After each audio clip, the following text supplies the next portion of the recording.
او ردې ځای او د پنجاب او د یو ځای بل ځای په کوټګرو ساحرانو پسې ګرځې د الله په کتاب د خدای په قرآن عمل ولې نه کوې او دا زمونږ ایمان دی او زمونږ عقیده ده چې د الله د وینا نه مضبوطه وینا د انسان کېدی شي نه نو د الله وینا ده د رب العالمین د کتاب وینا ده دا دواړه صورتونه په مکه مکرمه کې نازل دي نبی کریم صلی الله علیه وسلم حضرت جبریل علیہ السلام ته یو ځل فرمایي چې یو سرکشه پیری دی او ما تنګی دا پیریان شته دین انکار نشي کولی قرآن حکیم کې دا خبره ثابته ده د پیریانو وجود سرکشه پیری دی او ما تنګی جبریل علیہ السلام رب العالمین ته وویل الله ذوالجلال دا دواړه صورتونه ورته راولېږل چې د الله رسوله د دې دواړو صورتونو تلاوت کوه د سرکشه پیریانو او سرکشو شیطانانو نه به زه محفوظ ساتم دا دم یوازې د نبی علیه السلام دپاره نه دی دا د ټول امت دپاره دی دا د هر مسلمان دپاره دی نو ګوره دا دواړه صورتونه د سرکشه پیریم دم شو چې سرکشه پیری نه په الله تا خلاصوي نو د عامو پیریانو نه خو به دې پې خامخا الله ساتي او د سرکشه شیطانانو نه چې تا له تکلیف درکوي او تا په مصیبت کې مبتلا کوي او تا کې بیماری پیدا کوي بعضې بیماری د شیطان د ټونګې د وجې نه پیدا کېږي د شیطان دا ټونګه ډېره پلیته ده بعضې وخت کې سړي له موکه ورکړي په دې ګوته او خپله پلیتي د انسان په وجود کې وردن نه کړي نو ډېرې بیمارۍ دي چې هغه د مس شیطان د شیطان د دغه موکې نه او د هغه ټونګې نه د انسان په وجود کې پیدا کېږي شیطان ټونګه ورکړي موکه ورکړي او خپله پلیتي په وجود کې وردن نه کړي ډېرې بیمارۍ د دې نه جوړېږي نو چې د دې دواړو ورد کې جبریل علیہ السلام د الله نه نبی علیہ السلام نه راوړي دي نو د سرکشه شیطان د اثراتو نه د هغه د ټونګې نه چې کومې بیماری پیدا کېږي د پیریانو نه رب العالمین به دې محفوظ وساتي یو دم پیدا شو بیا چې کله نبی کریم صلی الله علیه وسلم مدینې شریفې ته تشریف یوړو هجرت د مدینې منورې شو څلور کاله تقریبا یو شان متواتر د مسلمانانو د کافرو په منځ کې جنګونه مسلمانانو به جهاد کو کافرو به لګیا او جګړې به کولې په شپږم کال د هجرت نبی کریم صلی الله علیه وسلم حدیبیې ته راغی اوږده واقع ده په حدیبیه کې د کافرو سره په 11 شرطونو جوړه وکړه چې دې طرف نه نبی علیه السلام وزګار شو د خیبر یهودیانو سره شیطانی کړې وه مخکې یو ځل نه څو ځله نو نبی کریم صلی الله علیه وسلم ځان سره د صحابه کرامو تقریبا 1500 صحابه و د هغې یو لښکر واخیست او په خیبر ورغی هغه د مدینې منورې سره خوا کې خیبر دی او الله وله فتح ورکړه خیبر فتح شو په دې خیبر کې یو زنانه وه یهودانه وه د دې یهودیانو مسلمانانو ته ډېره لویه غصه او بغض اوس هم پړه کې پروت دی اوس هم که د امریکا د مسلمان خلاف څه اقدامات کوي نو د دې پشت کې شاته ګوره یهودیان ولاړ دي دا ټول سکیم او سازش د یهود دی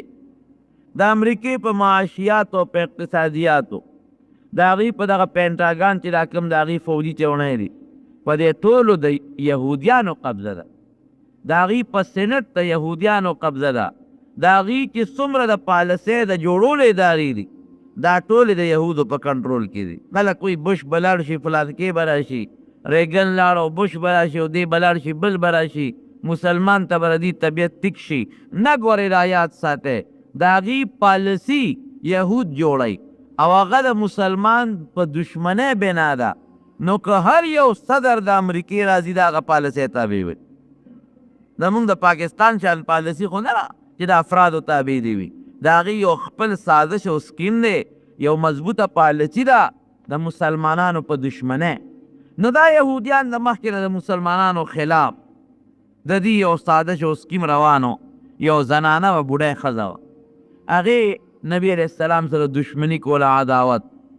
نو یو چیلې یا یو ګډی حلال که او په هغې کې نبی علیہ السلام ته زهر واچو دا یو سازش نو ډېر سازشونو یو ځل نبی علیہ السلام دوی ته تللی و په څه مسله کې دعوت یې ورکړه د الله رسوله په پلانکۍ ورځ راشه مونږ مشوره کوو میټینګ کوو نبی علیہ السلام په هغه ورځ لاړ د یو دیوال سوري و هلته یې ورته څادر واچو او حضور پاک مبارک ته وایي دلته کښېنه مونږ راځو مشوره کوو او د میچنې غټ پلې بره د کوټې سر ته خېجولی او هلته یو انسان پوه کړی و وایي چې څنګه نبي علیه السلام د دې سوري ته کښېني دا پل به پرې د پاسه راوغورځوي دا ګوره څونه مضبوط سازش او د دوکې سازش ورې ظاهر کې د پیغمبر علیه السلام سره لیکل کړي و معاهده کړې وه چې یو بل ته به ضرر نه رسو الله نبی علیه السلام پوه کړه وی زر پاسه ولې وی بره سړی ختلی دی او پل د میچن در باندې راغورځوي حضور پاک مبارک ته فوراً راوچت شو سازش یې ناکام شو په احد کې دوی سازش جوړ کړی په غزوه خندق کې دوی سازش جوړ کړی او د مکې مشرکان یې رابللي اوس خو خیبر فتح شو نو غصې پړکې نور هم راله نو هغه یهودونه هغې په هغه ګډ یا په چیلي کې زهر واچو او نبی علیہ السلام مبارک له دعوت وکړو چې پیغمبر علیہ السلام هغه غوښه راواغېسته هغه نوړی او خولې مبارکې ته یې کړه نو ښکته یې کړه صحابو ته وایي دا نوری مه خورئ ولې د الله رسوله وایي په دې غوښه کې زهر اچولي شوي دي وی تا ته چوي وی ما ته دې نوړی الوی کې په دا لاس کې مې پرته ده چې ما مه خوره په ما کې زهر دی یو صحابي لږ خوراک کړی و هغه غریب د هغې نه وفات شو او لږ غوندې خوراک د نبي علیه السلام مبارک هم تیر شوی و ښځه یې راوغوښته وی تا په دې ګډ کې په دې چیلي کې غوښه زهر اچولي دي وی صاحب تا ته چا الوی وی ما ته دې نوړی الوی چې دا لاس کې مې پرته ده دا د پیغمبر علیه السلام مبارکه معجزه وه دا خو لا د نبی علیه السلام ډېر شخصیت دی یو صحابي فرمایي وی قسم دی چې مونږ به ډوډۍ خوړه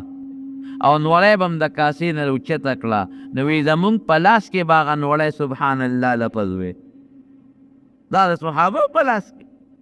دا هغوی کرامت وی ما ته دې نوړی الوی چې ما کې زهر دی وی او صاحب زهر مې پکې چولی دی وی دا دې بدبختې ولې چول وی ما وی که دروغجن پیغمبر یې در نه به خلاص شو اگه رښتونی پیغمبر یې نو تا تاسې هم ضرر نشي رسولی بیا هغه ښځه مسلمانه شوه نبی کریم صلی الله علیه وسلم معاف کړه وی زما معاف کړه دا سازش یې ناکام شو نو چې پیغمبر علیه السلام مدینې منورې ته راغی دا سن 7 هجري د 9 هجري د محرم میاشت ده هغې د خیبر یهودیانو بل سازش جوړ کړو چې په مرګ خو دې مونږ په جنګ نشو وهلی په زهرو دې مونږ ونه وهه د میچنې د پل نه الله بچ کړ یو زمونږ سازش پاتې دی چې هغې ته کوډ او جادو وایي نو په دې پیغمبر کوډ او جادو پکار دی او په یهودو کې په هغه زمانه کې انتهایی غټ غټ کوډګر او جادوګر او ساحران خلک موجود په مدینه شریفه کې یو دوه ښځې وې د لبید لوڼه وې لبید ابن عاصم یهودي هم یهودي او دا دواړه ښځې په کوډو او په جادو کې انتهایی مهارت یې لرل ډېرې زیاتې ماهرانې وې خلکو به ورله پیسې ورکولې او دوی به جادو او کوډه کوله نو د خیبر دغه یهودیانو اشرفی راولېږلې لبید ده وی ستا لونو له د کوډې چل ورځې دا پیسې واله او په نبي علیه السلام باندې کوډه جادو پې وکړه هغه وی ډېره ښه ده نو بیا دغې ښځه څه چل وکړه دا کوډه هم څه اسانه طریقه ده نه ګران کار د حضور پاک مبارک چې به سر ګمنځه نو دې ګمنځ کې همیشه ویښته راوځي نو د نبی علیه السلام د یو غلام یا د یو وینځې په لاس باندې هغه ویښته ښایست پیدا کړل و چې کله نبی علیه السلام مبارک سر ګمنځ کې نو یو 2-3 ویښته ترې موږ له راوړه او په کوم ګمنځ چې نبی علیه السلام مبارک سر ګمنځوي د هغه ګمنځ یې غاښې به راله راوړی وی ډېره ښه ده نو د حضور پاک مبارک د هغه ګمنځ یې غاښي او د سر مبارک ویښتې حاصل کړه او هغې باندې په پیغمبر علیه السلام پوړ او جادو 11 غوټې ورکړې هغه ویښتو مبارکو له 11 او په هغې کې د هغه ږمنځ یې غاښې ومنډل او د ګنډلو د استن دی په هغه غوټو کې ومنډله او دی راغونډ کړل دی په مومو کې بند کړل د شمې دا موم چې دی او د کجورې په دې سر کې که ستاسو خیالي یو کوزکې غوندې وي داسې پلن غوندې یو شی وي هغه پوزکې یې ترې تاو کړ او په بنو زریق قبیله کې یو کوی دی بیر ذی اروان یا بیر زروان د هغې کوي په ویښ کې د دوو تیږو په منځ کې دا جادو دا کوډه ښخه کړه کومه چې د حضور پاک مبارک په ویښتو کړه نبی کریم صلی الله علیه وسلم باندې د سحر او د کوډه اثر شروع شو که یو سړی وي دا ولې قرآن حکیم کې الله فرمایي والله یعصمک من الناس کتاب الله د خلقو نه ساتي لیکن د هغې دا مطلب نه دی ګورې یاد ساتئ ساتل دا چې څوک به دې وجلی نه شي څوک به در باندې داسې نه مسلط کېږي تا دې مړ کړي د خلکو نه مرګ نه به دې بچ کوم څوک به دې وجلی نه شي او عامه بیماری او سحر دا سحر خو مرض دی بیماری خو په نبی علیه السلام راتله او حق کې غاقونه مبارک شهیدان نه شو داسې سخت تکلیف نبی علیه السلام ته پیښ شو چې عایشه بی بی فرمایي یو کار به یې کړی او یېر به یې ورته وایي دا مې نه دی کړی یو کار به یې نه و کړی او عایشې بی بي ته به یې وایي دا کار مې جوړ کړی دی داسې یو تکلیف ورته ورسېد او حضور پاک مبارک فرمایي دا وجود مې داسې و چې لکه چا ګنډلي دومره تکلیف ما ته ورسېد او دا څومره موده دا اثر و دا خو یا څلوېښت و د اختلاف په روایت کې شته او یا 6 میاشتې و او بعضې علما و یو کال د اثر د حضور پاک په مبارک وجود باندې سخت تکلیف کې نبی علیه السلام مبتلا و د کوړې ډېر سخت اثر یې ډېر خطرناک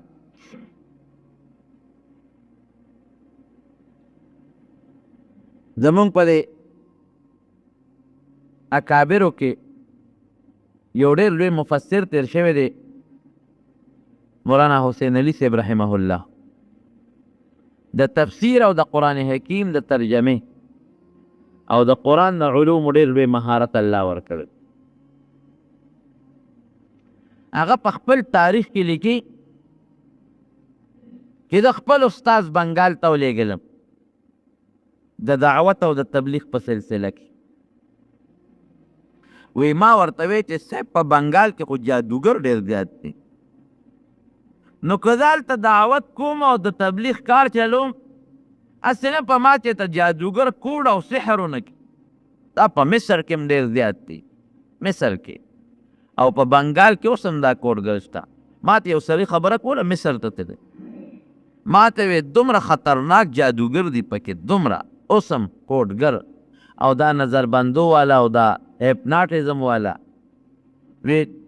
سړي به ورته مخامخ ولاړي وی چې دا لاس ورته داسې کې سړی به په ځای ودرئ مجاز شته چې څوک د ځمکې نه رپوي نیغ به ورته ګوري سړی به وایي چې دا لیونی شو که څه چل پې وشو چې تر څو ورته هغه مخامخ لاس نیولي دي د ځای نه رپ هم نه شي وایي او داسې جادوګر هم ما لیدلی دي دا ماته یو عالم خبره کوله چې تا که اشاره به داسې وکړي ابدا مخکې رواني ته به ورپسې ځې ته د هغه نه ودرېدې بیا نه شي په ځان به نه پوه چې کوم خوا ورپسې به روان میدان ته به د ځنګل ته به دې وباسي او هلته به دې ودرئ او چې جیب کې در سره څومره پیسې وي ټولې به درنه وباسي بیا به درته صرف په لاس باندې اشارتو کې را روان به شي خپل ځای ته به راورسئ اړو ته به پته مو نه لګي چې ما نه چا پیسې وویستې او که نه کوم خوا تللی وم او کوم خوا لاړم دا بنګال کې اوس هم دا جادوګران شته بنګال کې چې دا کوم کسان دا مخکې په هغه دغه کې نیولي شوي وو په جیر کې وو ته د هغوی نه تاسو تپوس وکړې حل به راته ووایي نو ما هغه خپل شیخ ته وي استاد ته وي چې زه خو بنګال ته ځم هسې نه هلته په ما څوک کوډه ونه کړي جادو را باندې ونه کړي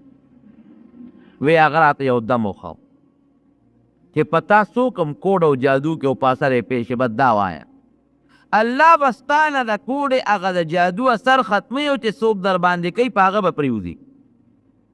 تنشر ورته په عربۍ کې وي استخراج. وی تقریر ته ودرېدم یو ډېر لوی جامع مسجد و په هغې کې او خلکو ته مې دعوت د ایمان مه ورکوم. وی دې کې یو جادوګر را باندې کوډه شروع کړه. وی زه په ځان پوه شوم. وی زه ناست ولاړ یم تقریر ته او ناګانه دې خپو ته دې ګیټو سره مې د اوسپنې یو کړی ور پرېوته. د اوسپنې داسې کړی دا دواړه خپې مې یا کولو او یا یو بل سره جوختې شوې. زور یې راکړه. ګورم په سترګو څه نینم خو زه محسوسوم چې د اوسپنې یو حلقه یو کړی مې د خپو ته پرېوت. پریشانه شو. سړي باندې پریشاني راشي باندې وه. وی یو سیکنډ پس چې ګورم دې کونډو ته مې بله یو کړی پرېوته. وی چې لږ ساعت ګورم دې بډو ته مې بله پرېوته. وی چې ګورم په سیکنډونو کې بله مې دې سینې ته پرېوته. خدایه پاکه داسې اوس دومره زر زر او زور راکوي لکه چې څوک په پړي یا په اوسپنه څوک وتړي. وی دا هغه استاد هغه دم مې را یاد شو. وی زر زر مې اوس په هغه تقریر کې ودرېدم رنګ مې زیړ شو او په هغه دم مې زر زر شروع کړه. وی هغه دم مې اخیري بس انتها ته ورسو چې کړپ شو بله کړی مې دې مرۍ ته ور پرېوته. خپونه شروع شوې وه بله راتله. وی چې دې مرۍ ته مې کړی پرېوته دغه ټیم کې دغه یو ذره وخت پاتې و چې ما هغه دم خلاص کړ. چې دا دم مې نه وي خلاص کړی بس مرۍ مې کړی ته مې مرۍ ته پروت و بس پانسي به ومبړ به. خو چې دم مې خلاص کړ کړپ شو چې هغه کړی کولاو شو. مرۍ مې ازاده شو. بیا مې دوباره دم ووی جفت مې کړی. د سینې هغه کړی زه نینم خو محسوسوم چې کړی پرته ده. په سترګو نه ښکاري. کولاو شو. ډاډه شوم. تقریر اوس بند دی. خلک هم حیران دي چې د استاد باندې څه چېرې شو ولاړ. وی چې بیا مې دم درېیم ځل مو وي د بډې هغه هم کولاو شو. چې څلورم ځل مې دم و چوف مې کړی د کونډو والا هم کولاو شو. چې پنځم ځل باندې مې دم و چوف مې کړی اخپو والا هم کولاو شوه. بالکل وجود مې ازاد شو. خو چې د خپو هغه کلی سینګ کولاو شوه نو په هغه مجلس کې چغې شوې. یو سړی پرېوت په هغه میدان کې. چغې شوې شور شو. هلکه سړی بې هوشه شو. خلک ورته راغونډ شو. زه په تقریر کې ولاړ. هلکه څه چل پوه شو. وی سړی بې هوشه شو. چې موږ کتل سړی مړو په هغه مجمع کې. په ځان مې غلی کړ چې اوس غږ مه کوه څه چل خو شو. زم پوهېږم خو زم نور ما ته پته نه لګي چې څه لوبه به دې سړی شو سړی څوک و. خلکو یې څه چل وکړ بس ما خو وجود بل شانتې و الله ښه کړه. څوک پرې پوهېږي چې سړی خو یې مړ یوړ. چې واپس د بنګال نه رالم خپل استاد ته میل وی. وی هغه ما ته وی چې دغه هغه کوډګرو جادوګرو چې پته یې کوډه کوله. ستا هغه د مرۍ کړی چې کولاو شو د هغه خپو ته پرېوته. او چې دم دې بیا ووی زورور هغه سینې والا کولاو شو د هغه کونډو ته پرېوته. او چې بیا دې هغه بله ووی هغه د هغه بډو ته پرېوته. او چې بیا تا بله ووی د کونډو هغه کولاو شو د هغه دې سینې ته پرېوته. او چې بیا تا اخري دم ووی د خپو والا کولاو شو د هغه مرۍ ته پرېوته. خدای پاک مردار که مړه شو. هندو نو دا کوډ او سحر دا ډېر خطرناک شی دی. ګورې په دې کوډ او سحر کې دومره خطرناک اثر دی چې دا سړی لیونی کي. پوره مبارک وجود د نبی کریم صلی الله علیه وسلم باندې کوډو شو. نو یا څلوېښت ورځې یا شپږ میاشتې یا یو کال په وجود مبارک کې دا اثر و. یو ځل حضور پاک مبارک ودو چې را پاڅېده نو عایشې بی بی ته فرمایي د بخاري شریف حدیث دی. وی عایشې ما ته رب العالمین د خپلې بیمارۍ علاج وښو. هغه څنګه د الله رسوله؟ وی دوه فرشتې راغلې یو مې خپو ته کېناسته او یو سر. دا قاعده یاد ساته چې د پیغمبر له الله یو شان ورکړي. ټولو پیغمبرانو ده. د هغې سترګې ودي وي او زړه یې بیدار. زړه یې بیدار یې الله ته توجه کې وي. ولې هر وخت په خوب کې په پیغمبر وحی راتلی شي. دې وجه نه د پیغمبر خوب هم ګورې وحی ده. رښتونې خوب یې وي. وی هغه یوه فرشته د بلې نه تپوس کوي چې په دې سړي څه چل شوی دی. اوس نبي علیه السلام ته بله ورته وایي کوډه پې شوې ده سحر. بل ته بیا تپوس کوي چا پې کړې ده؟ وی د لبید لونو. بیا ته تپوس کوي په څه کې؟ وی د دې د سر مبارک په ویښتو کې او د ګومنځو غاښې او ستنې او مومو کې بند شوي. بله فرشته ته بیا تپوس کوي وی دا کوم ځای کې دا کوډه ښخه کړې ده؟ وی دا په بنو زریق قبیله کې د بیرې دي اروان پکوي کې کوره خو معلومه شو. بیا ته فرشته تپوس کوي وی دا به په څه ختمیږي؟ وی دا په دې دواړو صورتونو قل اعوذ برب الفلق او قل اعوذ برب الناس دا چې کوم په مکه مکرمه کې نازل او نبی علیہ السلام ته الله یاد دهاني وکړه ورته ور یاد کړه چې په دې کې د شیطان او د پیري دم هم شته او د کوډ او د سحر دم هم پکې. نبی علیہ السلام مبارک ځان سره صحابه کرام واغشته او هغې کوي لا یو صحابي ورکوس که او د هغه دو تیږو د منځ نه هغه کوډه راوویسته. اوس ورونو دا یاد وساتئ چې ویښته له څوک ګوټه ورکړي نو هغه د چا پلار هم نشي سپړلی که سپړدلي کېږي. ویښته به وشلی خو غوټه به ونه سپړی او 11 غوټې وې لږې هم نه وې نو چې نبي علیه السلام مبارک به یو آیات ولوستو او اتفاقا د دې صورت د دواړو صورتونو آیتونه هم ور 11 دي چې دا یو آیت دی ولوستو قل اعوذ برب الفلق او چف به یې کړې نو غوټه به وسپړدلی شوه. نو چې بیا به وي من شر ما خلق چف نو بله غوټه به وسپړدلی شوه.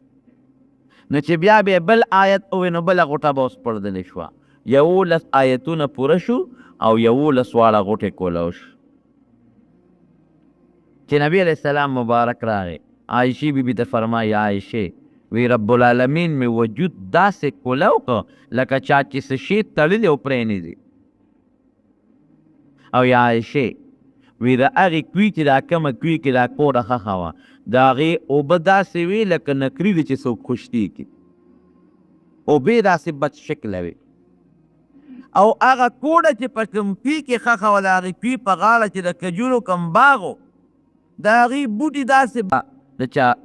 تشبیه ورکوي د بد شکله وی دا پلانکي دا مخ داسې دی لکه د خر هلکه وي ستا خو لکه د سپي په شان شکل دی او عرب وی کأن رأسه رأس الشیطان وی د فلانکي دا سر داسې دی لکه د شیطان په شان. شیطان خو چالي دی نه دی خو د انسان دا سوچ وی چې د شیطان به ډېر قبیح او مردار شکل وی. نو حضور پاک مبارک وفرمایل وی هغه کجورو هغه بوټي داسې بدرنګ او بد شکله لکه د شیطان د سرون. نو زموږ علما د دې نه معلوموي چې د کوډه سر په د جمادات او نباتات هم کېږي په اوبو باندې هم ګوره سر کېږي او په بوټو باندې هم کېږي چې کوم لی کوډه ښخه شوه هلته چې کوم بوټي دي او کاڼي وي په هغې هم اثر د حضور پاک مبارک خشته اخلاقو ته ګورو. عایشه بیبي ورته فرمایي وی د الله رسوله دا کوډه چې چا کړې وه هلته الله وښول وی او عایشې د لبید لونه دي نو ته د هغوی نه انتقام نه هلې بدلتې واله ضرر ورته ورسوه. وی عایشې زه الله سم جوړ کړم نو ولې چاته ضرر ورسوم. داسې خشته ښکلی اخلاق د نبي کریم صلی الله علیه وسلم الله دې مونږ کې داسې خوی پیدا ما تاسې هم الله بیماري جوړه کړه ټیک شم چاته ولې تکلیف او ضرر ورسو. د دې صورتونو درېیمه فایده څه شوه ګوره ما درته یو خو د پیري دپاره دم شو دویم د سرکشه شیطانانو دپاره دم شو او درېیمه فایده یې څه شوه د کوډ او د سحر او د جادو دپاره هم دم شو. زمونږ هم ماشومانو د ماشومان هر دی ته ځي والو خو ما ته اوس هم یاد دي نو خلک به وله راتلل او په هغه ورځو کې به په 50 روپۍ او په 80 او په 70 روپۍ خلکو له تعویض کوو ځکه چې عام زنانه به لاړې نو هغوی به وې میکپ کې صادر پروتي ښه مدیدار ښکلې هوا صفا صادر او دا ښځه هم کیلي چې په چا تعویض یې هغه هم کیلي او ویناګانه د بره نه تعویض پکې راوغورځي تعویض کې نه بوډاګي جوړي او پکې ستنې منې منډلې وګوره که نه دا رمانې تعویض شوی نو د خلکو به یقین راغی چې د کوټه کې خواړو څوک شته دی نه دا تعویض د کوم ځای نه راپرېوت نو ما زه خو ماشوم ورننوتم هغه غلا مې معلومه کړي دې چغې راپسې والې خو هغه هر څه مې ولیدل هغه په دیوال کې سورې کړو سورې او د پلاسټک پیپ یې پکې ایښی دی نه ډاک دیک دا هغې طرف نه به ورته یو انسان هغه یې ودرولی و نو چې هغه تعویض بیا په هغه پیپ کې کېښود نو پوکې به ورکړم پس به شو دې کټ ته به راپرېوت نو ښځې خو پښتانه وایي خفه کېږي دې نه دا ښځې وي که پوز یې نه وي ته ته چل به یې کوو ګورو پتې نه وي نور پې تاسو خپله یا ما سره جګړې کوي راځي راپسې کور ته او بعضې ښځې خامخا تورې کړي غټې کړي نو بس کله په یو شک کوي دا را باندې پلانکی کوډه کړې کله په بل شک کوي دا را باندې پلانکی کوډه کړې ده نو دشمني والا بیا پیدا کړي جګړه والا جوړه او تعویض دی ښه بعضې خلک ورې داسې هم کوي تا ته به وایي تعویض در باندې چا کړی لاړ شه او ستا د پلار د قبر سر وکنه والته به تعویض پروت دي هغه دا ظالم په خپله ترې ته یې ښخ کړي ته ورشې نو به خبره وبس تعویض نو پوره یقین نو چې وګوره که زما د پلار اوس د پلار د قبر سر سره تعویض ته کار دی او دا د ګینټګر کې ما اورېدلي لیدي مې نه دي خو اورېدلي مې دي دا ګینټګر نه ده دا سپلو بازار څه دی موچي لالا بچیت ته ما اورېدلي چې دغلته کې دار په خرڅېږي وي بازار دا ځي دا تعویض یې دغه دی نه یې راوړي خدای ته وګورئ د الله په کتاب تعویض حق دی بالکل تعویض د مونږ انکار نه څه د بیمارو دپاره که یو سړي بیماري هغه یو آیت د قرآن حکیم څوک ولیکي ساخت ورته وایي او هغه اصولي او بیوس کي نو فایده شته یا یو انسان دی هغه بیمار دی مشکات شریف کې یو حدیث دی نبی کریم صلی الله علیه وسلم به صحابه کرامو ته دم کو بسم الله الذي لا يضر مع اسمه شيء في الارض ولا في السماء وهو السميع العليم چې دا وایي یو صحابي فرمایي وی زما هغه ماشومان چې هغې به دا آیت ویلی شو ځکه په عربۍ کې هغې پوهېدل هغې ته به مې دا دم وښو نو هغې به دا لوستو په دن به چوپ کو او کوم ماشومان چې هغې دا دم نه شو زده کولی وی دا ما په کاغذ باندې ولیکه هغه مې وله راغونډ په غاړه کې به مې ورته واچوه اوس ځکه موږ پښتانه خو په عربۍ نه پوهېږي د ماشومانو په مثال چې د عربۍ جلې ځکه چې ماشوم په هغه زمانه کې په عربۍ نه پوهېده اوس زمونږ لوی خلک هم په عربۍ مشران هم نه پوهېږي نو دی یو سړی تعویض ولیکي د نظر دپاره مثلا یا د بیمارۍ دپاره یا د بل تکلیف دپاره او په غاړه کې څوک واچوي خو یاره هغه تعویض کې دا الله نه مني مثلا یا د قرآن حکیم آیاتونه پکې غلط الفاظ پکې ني او دام ستا علت دی چې جوړونکي دا تعویض درې جوړېلو والا څوک دی د الله لوی ذات دی د هېڅ قباحت پکې نشته تعویض لیکلی شي غاړې ته اچولی شي یو خپې ته ورې تعویض یوانه شي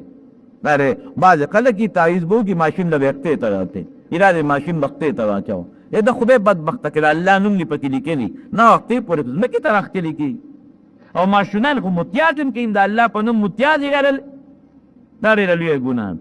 دې ته به نه اچې بل څاروو ته به تعویض په غاړه کې وانه چي ځکه دې کې اکثر د الله نوم یې لیکي نه هغه څاروي خو بیا په متیازو کې مری راکاږي څاروی له ډوډۍ دم کا ګوړه والا دم کا هغه پې کړه الله به فایده ورته ورسوي نو که صحیح طریقې باندې ساخت ولیکلي چې زموږ مولوي صاحب د الله تعالی به ته هغه د خلکو لیکل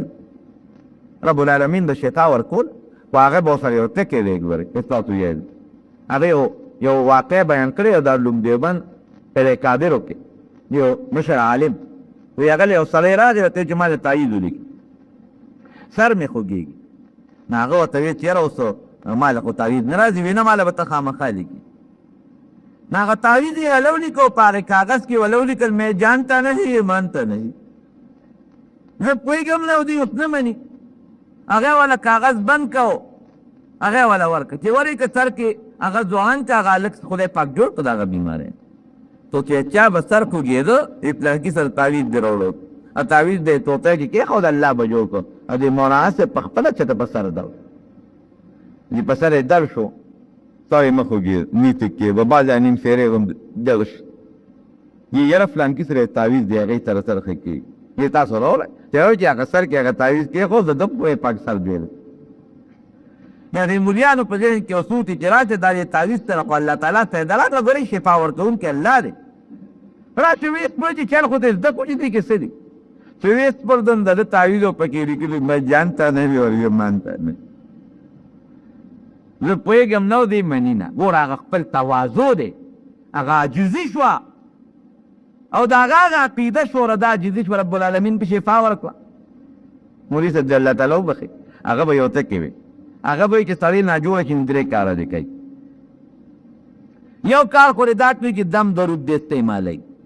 یا ساقط شو یا دم شو یا د ښه تعویض چې هغه د قرآن په آیاتو باندې یا د الله په نومونو باندې مشتمل یو دا کوه دویم خیرات کوه صدقه او دویم دا دی چې علاج کوه چې علاج کې هغه به وایي د مولانا زکریا صاحب رحمت الله علیه والد صاحب و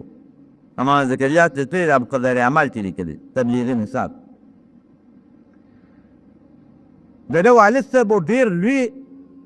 حکیم و ډېر زبردست حکیم و نو د هغه یو دم و هغه چې به چا باندې دم چوکو نو دا الفاظ یې په آخر کې پکې وي ننګري صاحب بم وی خلکو ته وي دا دم په ځان کې کوي وي چې کله دارو خورئ که نه نو دا به عقیده نه ساتئ چې دا دارو ما جوړئ دارو خو زوګي چې جوړوي خو ډاکټرانو مخکې نه وایي جوړ خر او ډاکټر هر دو برابر دا د مولانا زکریا صاحب د والد صاحب دم و جوړوونکی الله دا حقیقت دی لوی ډاکټر بل بیخي ډاکټر بی او وی سپیشلیست بی خو چې په خپله ناجوړه شي بعضې وخت پلار ناجوړه شي ښځو ناجوړه شي بچی ناجوړه شي او د مخکې ته څار کېږي بیا د ده نه هغه ډاکټري ختمې د حیوان په منځ دی پسې ده که نه ده دا خو چې الله وغواړي د ده په لاس کې شفا ورچي په دارو کې شفا ورچي او چې الله یې نه غواړي ته نه دي کول دا خو یو لطیفه مې درته وویل نو دې تعویذونو باندې په دې قصو پسو دا کودګر دا کود والا سحر والا تعویذین ورته یادو تر یقین نه ساتئ چې که عالم له لاړ شه یا نیک انسان له لاړ شه نو که تایید دې پکار یې بله تایید وکړه یا په ما دم واچوه هغې کې سټی دمې هغه سړی چې هغه په دوکان کې ناست دي لمونځ دې نه کوي هغه ښځه چې په ځان پیریان دي را باندې او خاطري دي را باندې ممونځ ته یې نه د روژه کوي ځینې خلکو چرګوټي مرګوټي غوندی هم تم خدای په قهر شوي حرام مالی حرام بود به جای حرام رخت حرام مالی په حرام لاړ شي دې نه ځان ساتئ اسان دندې د رب العالمین د کتاب دواړه صورتونه دي که درته یاد وي په خپله چوت کوه که درته یاد نی نو ملا ته ووایه دا چت کو زما باندې ولو خبره خلاصه شوه قل اعوذ برب الفلق معنی څونه مزیداره ده الله ذوالجلال نبی علیہ السلام ته فرمایي یا هر مسلمان ته فرمایي ووایه پیغمبره اعوذ پناه نیسم برب الفلق ته رب د شبه هغه الله چې د سبا رب دی اوس الله په یوازې د سبا رب نه دی د دې ټولو کائناتو رب دی رب العالمین د دې سبا دا ذکر ته کې ګوره په اول کې را نو زمونږ علما لیکي وایي څنګه چې سبا راوکېږي نو په دې کائناتو کې انقلاب راشي تیاره ختمه شي او رڼا ورځ پیدا شي په دغه رنګې ځای کې به سوچ کې چې یا الله په ما د بیمارۍ تیاره د خدای دا رانه ختمه کړه او د روغ صحت رانه راباندې راوله د دې غمونو د تیارې نه مې الله خلاص کا او د خوشحالو رڼاګانې راباندې راوله دیم د سبا دا وخت ډېر برکتي وخت دی حضرت یوسف علیه السلام سره تیرونه کله میلو شو او بیا وله دعا غواړي یعقوب علیه السلام بابا موږ نه غلطي شوې ده موږ معافي غواړو موږ له د الله په دربار کې بخښنه غواړه نا وله فرمایي وی سوف استغفر لکم ربي وی ان قریب زه د خپل رب مې دله بخښنه غواړم سوف لږ ساعت پس دله دا بخښنه غواړم نو زموږ مفسرین لیکي وی دا مهلت یې ولې ورکړه په هغه ساعت یې دعا ونه کړه وی دی د سبا د وخت انتظار کو د سبا وخت ډېر قیمتي د برکت وخت الله پکې دعا قبلوي نو چې هغه وخت راشي دعا به دله وغواړم والمستغفرین بالاسحار میکان بندگان چې د الله نه بخښنه غواړي تشمني پاسي او هغې وخت کې الله ته فریاد کوي او حدیث پاک کې راځي چې رب العالمین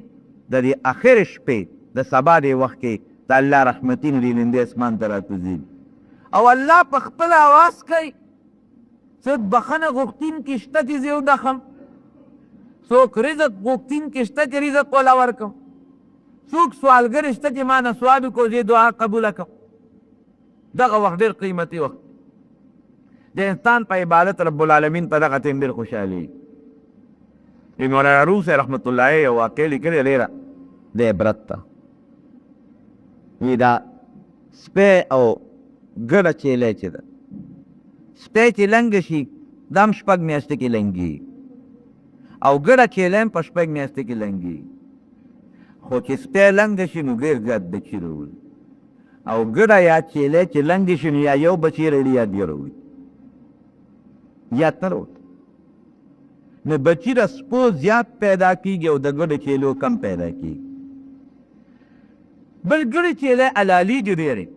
او سپي نه حلالیږي. ګړی چیلی قصابان څومره حلالي، په دې کلو کې څومره خلک حلالي، په حج او په عمره کې بیا خو په لکونو حلالیږي. نو عقل ته وایي چې سپي دې ډېر وي او که ګړی چیلی دې ډېر وي، تاسو وایئ سپي دې ډېر وي، ځکه بکیره سپو ډېر پیدا کېږي د ګړی چیلو په نسبت، او سپي نه حلالیږي او ګړی چیلی ذبحه کېږي ډېر.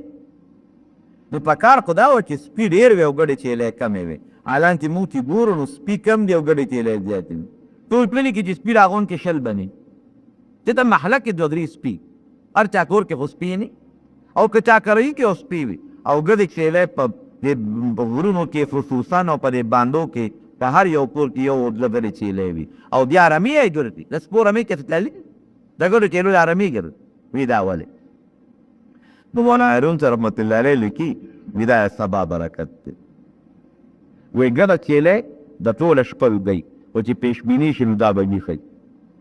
څوک چې ګډه چیلی سړي تپوس ته وکړي، پېشمني به اوچته پاسي، خپله ګواه به کړي، او سپی به ټوله شپه منډې وایي، خو چې پېشمنۍ شي نو دا ترې راوالي دوی بکرې ته بیا. دا د سبا برکت. چې ګړه چیلی سبا کې ایښي الله نسل زیات کړی دی، او سپی په سبا کې ودي نو په نسل کې برکت نشته. دوی زه پناه نیسم په رب د صدا من شر ما خلق، د شر د کل مخلوق نه. څومره مخلوق چې دی، که هغه انسان دی او که حیوان دی او که زمری دی او که بورګر دی او که جادوګر دی، دې دا معلومیږي چې د کل مخلوق شر د الله په قبضه قدرت کې دی، او د کل مخلوق د شر نه به دې څوک بچ کوي؟ جواب راکوه، الله به دې بچ کوي. ومن شر غاسق اذا وقب، د شر د تیارې شپې نه کې دا تیارې راخوره شي. لکه کوډ کې عموماً سړی کوي یا ښځې کوي نو په شپه کې کوي او په تیاره شپه کې کوي. دشمن چې په سړي حمله کوي د شپې کوي، په تیاره شپه کې کوي. غل چې په سړي حمله کوي کندر چې څوک کوي په تیاره شپه کې کوي. ومن شر حاسد اذا حسد ومن شر النفاثات في العقد، د شر د هغې نفسونو نه چې هغه په غوټو کې پوکي دی، کوډګرې ښځې ته مراد دي، او د شر د کینهګر نه چې کینه خپله ښکاره کړي. ولې؟ ځکه که څوک په چا کوډه کوي، سحر کوي، نو د هغې بنا په حسد د طله کې ورسره بغض او حسد. او ولې ګورې حسد ډېر خطرناکه دی، نه د الله یې مسلمانو سره. د حدیث پاک ته راځي وایي د لیلة القدر په شپه رب العالمین هر مسلمان چې هغه مخصوص وخت کې دعا وکړي الله ورته دعا قبلوي. لیکن کوم سړی چې بغضي حسدي دی هغه مخصوص وخت کې که د الله نه دعا وغواړي هغه دعا هغه له خدای نه قبلي په هغه وخت کې. وایي د عرفات په میدان کې الله مخلوق بخي، ګناهګار هم الله بخي. فرشتې الله ته الله دا فلان کې خو څه مقصد نه راغلی، ده خو دې غرض نه راغلی دی، دې خو ستا رضا له نه دی راغلی. ویې فرشتو دا چې کوم نیکان خلک دي په دې میدان کې ولاړ دي، دا ګناهګار چې دا کوم دې غرض راځو دا مې ورسره وبخل. لیکن حدیث پاک کې راځي چې کوم سړی بغضي حسدي دی د عرفات په دې میدان کې هغه الله بېرې په هغه خاص میدان کې نه بخي. الله دې مسد نن کې څونه بغض او حسد. خدا بل صورت تل ووایه پیغمبر اعوذ وطنانی سن برب الناس، په رب د انسانانو دی. لیکن ناس د دې ټول انسانانو بادشاه دی، اله الناس د دې ټول انسانانو معبد دی، پالي کوي معبد، او د دې ټول انسانانو رب دا څوک دی؟ الله دی. من شر الوسواس الخناس، د شر د هغه شي نه چې هغه وسوسې چې ایا دې ګه رستو کېږي، هم وسوسه هم دې له تا چې رستو کېږي. دا د شیطان دم دی ګوره چې د الله نوم والې دې رستو شي پخ دی. الذي يوسوس في صدور الناس، او دا هغه شی دی چې د خلکو په سینو کې پلونه کې وسوسې چې دا دې څوک دا وسوسې وایي؟ نن قول دا شیطانات دي که نه؟ نه الله وایي من الجنة والناس، بعضې د پیړي د ذات نه دی، دا شیطان د دې اصل تیری، او بعضې د انسان د ذات نه دي. ګورئ بعضې انسانان تاله به راشي وسوسه به راته واچوي، پلانکې سړی ستا ښکلا پیدا دا خبرې کولې، شیطانت درته وایي. هلکه چې د ما په سر دلته جواب نه شو ورکولی، ما ډله خطه کې او ما ته الوې، دا شیطانت. ولې ما ته دا الوې د مسلمان نه ډله خطه کې؟ داسې مه کوه. حدیث پاک کې راځي د کوم انسان طریقه کې چې دا دوه ګیبې وي که نه، من کان ذا وجهین فی الدنیا، دوه پلیقه یو ته یو سړی بل ته بل سړی، کان له یوم القیامة لسان من نار، د قیامت په ورځ به د په دې خوله کې د اور ژبه تاویږي را تاویږي. نو رومې دا دوه صورتونه یې الله په خپل قرآن ختم کړی او د انسان د دنیا او د آخر د ته دې شی دی. ګورئ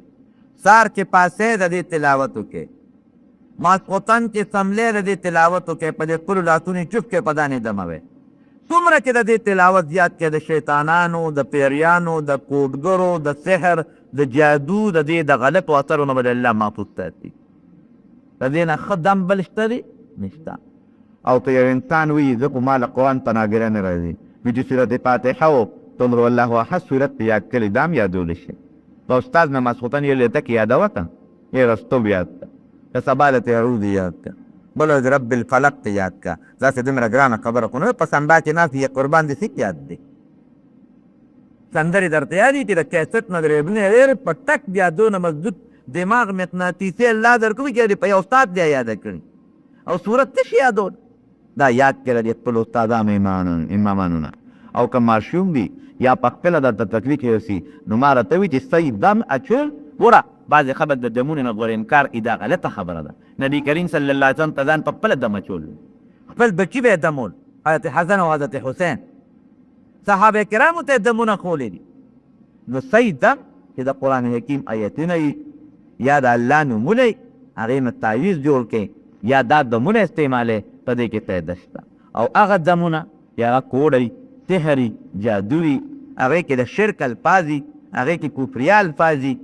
د الله نوم یا د قرآن یا د پیغمبر د حدیثو الفاظ پکې نه وي، د هغې نه ځان ساتل پکار. دا دواړه صورتونه الله په قرآن ختم کړی دی. زموږ د دنیا او د آخر فایده پکې ده. ها دا دواړه یاد کړې. بوکې ته رب العالمین زموږ نه راضي شي. یا الله امین د هر قسم بیمارو نه محفوظ کړي. الله سحر و مې ساتي، د توبې نه مې ساتي، د جوابدې تعویذونو نه محفوظ کړي. رب العالمین مې دواړو جهانو خیر نصیب، د دواړو جهانو د شر نه رب العالمین محفوظ ساتي. څوک چې مهربان دي زنین طریقې اون کې د محمدین د الله تبر وفات شوي دي، دعا ورته وکړئ چې رب العالمین یې مغفرت نصیب او الله بیسته تا د خوشحالۍ په ډېر ښه دنیا بند. اونوي سودا د ډول یې نشو مړ شوی او بیا غریب مور بچي ناظرې دعا ورته وکړئ چې الله وله خیر ورکړي، تغني به کړي رب العالمین جود. خیر چې څنګه مردګان وفات دي الله یې د ټولو مغفرت نصیب. الله دې موږ به د دواړو جهانو خیر او خوشحالي راکړي، دواړو جهانو د شر نه دې الله محفوظ. الله یې زمین ته ژوند کې خپله د خپل حبیب محبت کړي. رب العالمین لله د نبي علیه السلام په سنت ته طریقو عمل نصیب. دا الله ته څوک حاجتمند دي حاجتونه یې پوره کړي. الله تعالی چاہے دلته روانې دي شمېت ربه طریقې بدل کړي. پروردګار دې نن توکل باندې تاخير وخت له کلمات فی لا اله الا الله محمد رسول الله. درانو محترم اوریدونکو، د شیخ الحدیث مولانا محمد ادریس صاحب دا 129 نمبر کې صدق شو چې په دې کې تاسو د سحر او جادو بیان اورئ. دا تاسو ته په اور کار کې بیرون کې ترې دې اطراف روډ طرف فقیر خان ناصر خان کې سره کې په ناصر خان نظر خان سره ملاويږي. ټلیفون نمبر دې 3312. خبره مې دې پورې کوله چې دم شو یا بل سیز روحاني سیزونه شو دې کې تاثیر سود پیدا کوي. جواب راکړه الله به پیدا کوي. دا اسباب دي. نو هغه صحابي ته هغه راوسته، هغه یې راوړه، شکرانې ته واغېستله او دم یې پرې واچو. هغه د قوم مشر په ټک جوړ شو، جیل شو جناب. او هغه ګرې چیلې هغه کنده که هغې ته بوته، هغې ته روان که. نور صحابه ورسره څه اختلاف ولره، لکه دا دې څه وکړل اخذت علی کتاب الله اجرا، دا خو له خدای په کتاب پیسې واغېستې.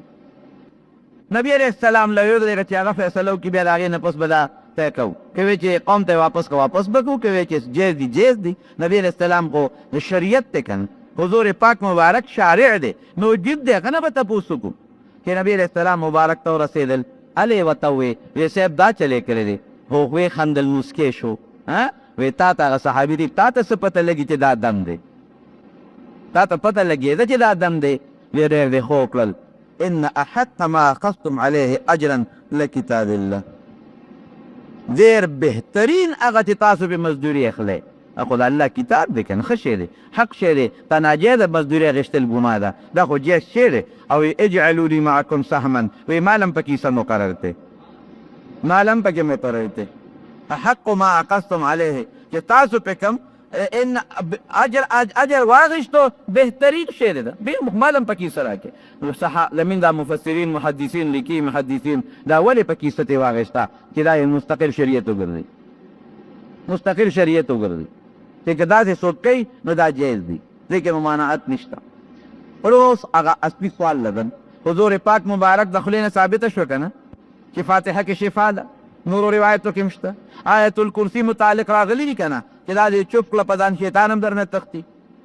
او چې په کوم ځای دې چوپ کړه نو غلب هم نه راځي، دا کوب هم نه راځي، شیطان به نه راځي. د بخاري مسلم روایت دی، دواړو متفقون علیه روایت دی. اوس ته ویل که زه خو آیت کرسي د شپې لولمه، شیطان خو مغه دې مانه تاویږي را تاویږي، او غل او ډاکو خو هم راځي. جناب جواب درته وکړم، دو څیزونه دي، دوه، یو ظاهري اسباب دي جسمانی، یو باطنی اسباب دي روحانی. په جسمانی او ظاهري اسبابو کې د عقیدې ضرورت نه، لکه ډسپلین ګولی یا پونسټان ګولی یا بل دارو درمل چې ته خورې، دا جسمانی ظاهري اسباب دي، دوی کې د عقیدې جت نشته. که عقیده دې پېشته او که نشته، خو چې ډسپلین دې وخوړه نو تله به دنه وباسي، پونسکان دې وخوړه نو خوله به دنه وباسي. داسې ده که نه ده؟ ډوډۍ دې وخوړه لوږه به دې ختمېږي، اوبه دې وڅښې تنده به دې ختمېږي. عقیده دې پېشته او که پې نشته؟ موټر کې کېناستې او ډرایور سټارټ کړه نو پېښور ته به دې رسئ، ظاهري سبب دی. که عقیده دې پېشته بیا هم دې رسئ، او که دې پې نشته بیا دې هم رسئ. تکي دې چالو که هوا به کوي، بجلی دې بله کړه بلیږي به، رڼا به درته کوي. دا ظاهري مادي اسباب دي، که عقیده دې پېشته او که نشته. ظاهري مادي اسباب عقیده نه غواړي، دې عقیدې انکار کوي. او روحاني اسباب چې کوم دي، چې کوم باطني اسباب دي، هغه اسباب چې هغه د الله او ستا منځ کې نسبت پیدا کوي، کنیکشن او ربط پیدا کوي، هغې کې عقیدې له دخل دی. او که عقیده او یقین دی نو فایده به نه ورکوي. تعالی انا عند ظن عبدی دی حدیث قدسی دی، نبی علیہ السلام مبارک فرمائی کہ په ما بنده ټینګ ګمان کوي، هغسې به کوم ورسره. ستا په ذهن کې دا سوچ راځي چې دا صورت فاتحه د حضور پاک مبارک د خولې وینا ده، هغه دروغ نه وایي، رښتیا وایي. یاره که مې پې چوک کړه خامخا به جوړېږي. او مونږ لیدلي بعضې خلکو سره اجازې وي. زمونږ په دې عمرزو کې یو سړی مړ شوی سید احمد شاه صاحب دی ورته وی، هغه سره اجازه وه. زمونږ دا باجي له به راته د هغه په کونډو درد و، نو په کونډو به یې وله دم اچو. او دا چې شندید واقع ده، او د دنیا ګوان درته پیش کولی شل، هغه به سیند دم اچو. هغه به دا چلو کو چې لور به یې راوړه او په اور کې به یې ګرم کړ، څپیا کې او سکاره به یې راوړل پکې چاله یا لور به یې پکې ورکړ. هغه لور به داسې شو چې تک سور به شو، رنګ به یې بلکل بدل شو. یا به هغه لور راواغېسته او په جبه به یې راښکه، لاول به په جبه راښکه. یاره په خدای یقین کو جومات کې ناست یم چې د جبې به یو سرخ نارې کړئ، نوګي به یې وکړل. بیا به یې هغه چاله او لور راواغېستل، په دې تلي به یې مږه، او دې تلي به یې دا لوګي کو، نوخرې به ترې ختې.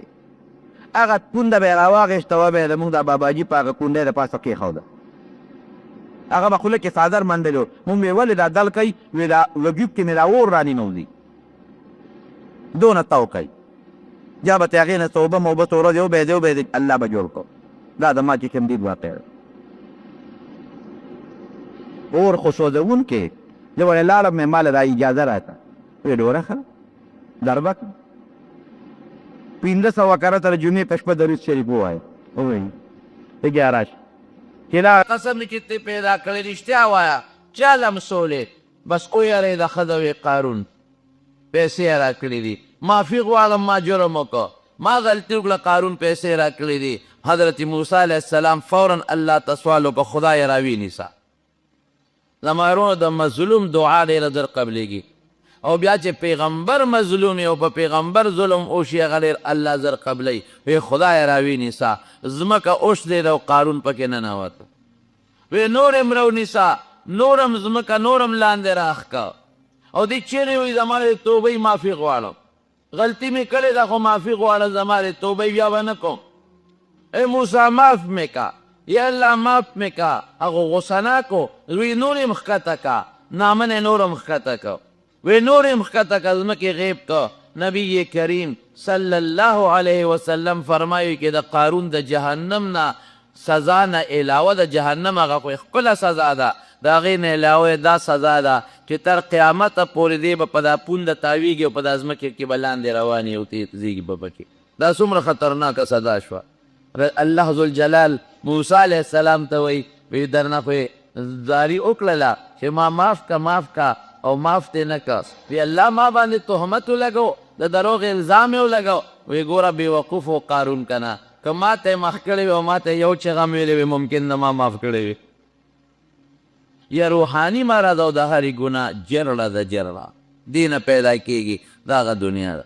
یعنې که داسې نی نو صرف دولت ګټل او مال ګټل ځان له جامه غشتل ځان له کور جوړول ځان له اسه غشتل او ځان له پیسه پیدا کول دا ښه خبره ده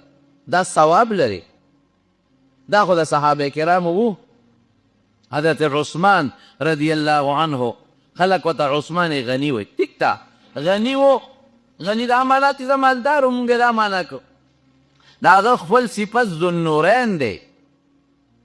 چې دا نبی کریم صلی الله علیه وسلم دوه لونه ورباندې واده وي لاول یو چې هغه وفات شوه نو بیا ورباته بله لور په نکاح کړه دا فضیلت ما سوا د حضرت عثمان رضی الله عنه نه بل چاته نه دی حاصل مالدار سونو د حضور پاک په زمانه کې مالدار مدینه شریفې ته چې صحابه کله لاړل د مدینه شریفې اوبه ترخې وې نبی کریم صلی الله علیه وسلم او فرمایل وی څوک به داسې پیدا شي چې دا پوی والی په بیان او مسلمانانو ته وقف کی دا هغه ذاتي نی چې ویخلي خو مسلمانانو ته وقف کی چې څنګه ته دی اوبه راوباسي چې هغسې عام مسلمانان هم اوبه راوباسي حضرت عثمان رضی الله عنه لاړو د خپلو ذاتي پیسو نه هغه کوي واغېسته او مسلمانانو ته وقف کړ دا پیسه اوس په خراله کرانله غریب سړی راځي نشي کول دا خو مالدارو کوي اوانش د کوي خواږه چې کم باغ و ریم ورسره واغېسته خوږې اوبه وي مسلمانانو بس کلې دا یوه شو د تبوک غزا ده ډېر لوی لښکر سره د پیغمبر علیه السلام مقابله ده د روم د بادشاه سره او مزل ډېر زیات دی اوږد او د ګرمۍ سیزن دی او صحابه ډېر دي خو څاروي نشته زغرې نشته تورې نشته نبی علیه السلام په هغې کې عام د چندې اعلان وکړه لکه سړی چې مانځه دپاره دا جومات دپاره یا د مدرسې دپاره چنده غواړي حضرت عثمان رضی الله عنه لاړه او پیسې یې راوړو او دومره پیسې یې راوړو چې نبی کریم صلی الله علیه وسلم ته یې مخې ته وغورځولې او نبی علیه السلام به پکې دا لاسونه مبارک ومنډل او دا پیسې به داسې اوچتولې او خوشحاله ورته دې پیسو ته چې اوس به زما د لښکر انتظام وشي په دې هم صبر ونه که لاړ حضرت داسې به وکړو چې څومره ستا لښکر دی د نیم لښکر د ټول انتظام زما په غاړه د هغې اوښان د هغې زغرې د هغې تورې د هغې کتې د هغې د اوښانو د پلو پورې چې څومره دي د نیم لښکر ذمهداري زما شوه تاسو خپل اندازه ولګوئ چې په دې به څونه پیسې لګېدې لکونه روپۍ درهم ته جوړېدل نبی کریم صلی الله علیه وسلم دا ورته ونه چې عثمان هغه دونه پیسې یې کوم ځای دی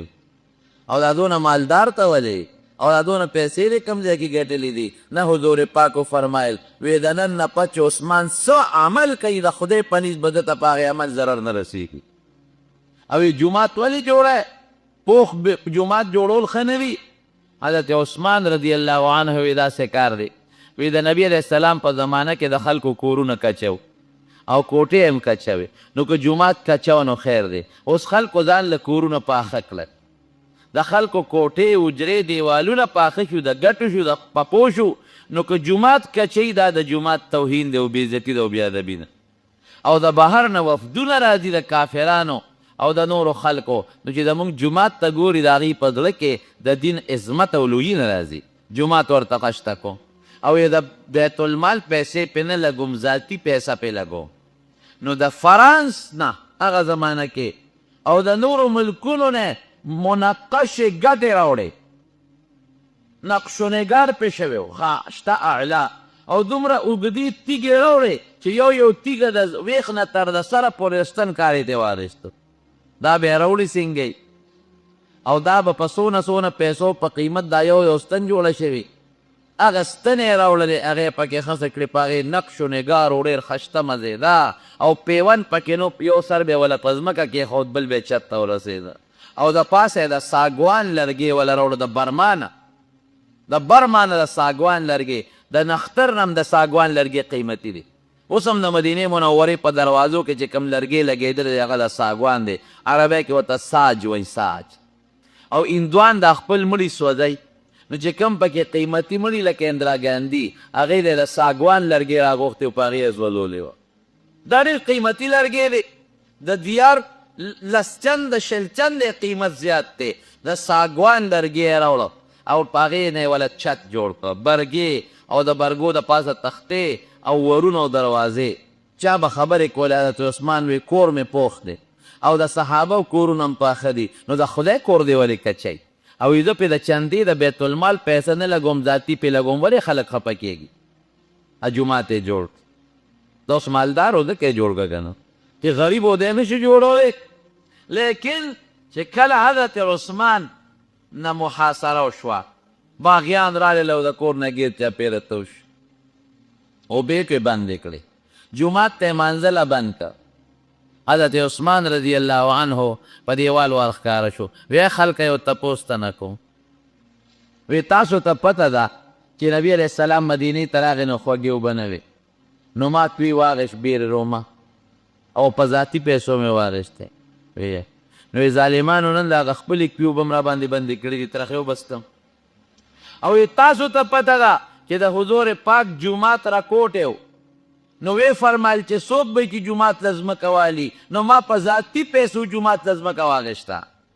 او بیا په ذاتي پیسو مې پیبادي وکړه نو ظالمانو ما د هغه جومات نه منې کوی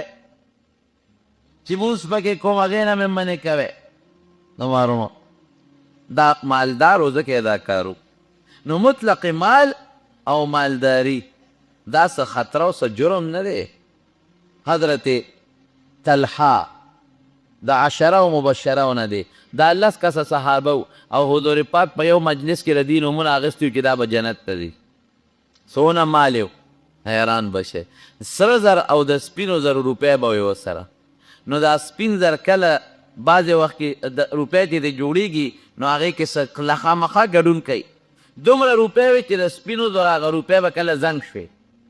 نو چې زنګ بیا شو نو صفۍ به یې پکار وه نو صفۍ خو په مزدورات دونه وي چې په مزدورانو به یې صفۍ نه کېده نو بار به یې بوجۍ ډکې کړې نو بار به یې په میدان کې نور ته وغورځولې نو اوښان به یې پې د پاسه ګرځوله چې د اوښانو خپو سره دا روپۍ صفا چې دی به یې پې د پاسه ګرځول نو چې په میدان روپۍ درهم د سپینو زرو